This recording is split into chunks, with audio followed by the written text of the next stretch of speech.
1948 rings a bell? Oh yes, of course. It was in the last century, Grandma and Grandpa's generation. Legend has it that there were still dinosaurs hiding in caves up in the mountains.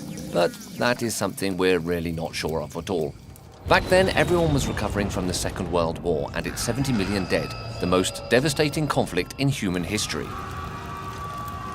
So in 1948, to make sure such atrocities would not happen again, the search for shared values began. Why? Have people unite around a strong symbol, the Universal Declaration of Human Rights. What is less known is that it was adopted by the UN General Assembly and has become the most translated text on Earth. But what are human rights? The rights you are entitled to simply because you are a human being.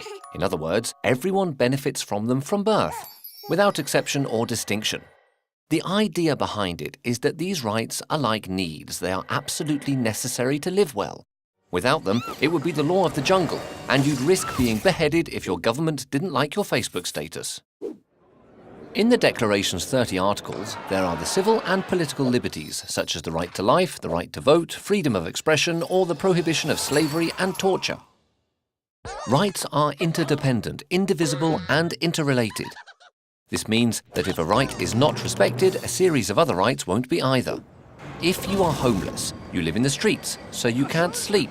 You get sick, you don't go to school, and won't find a job.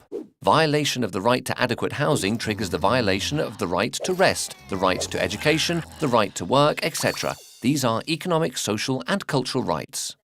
Okay, so a great text was agreed upon, but who does what?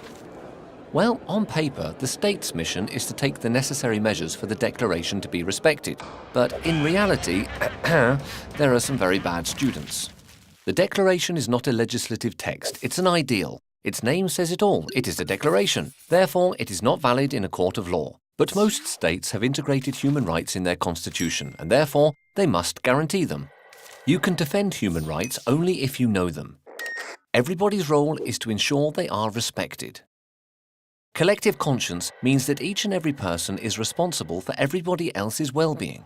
Therefore, we can all get involved, protest against injustices, and make the universal rights ideal succeed.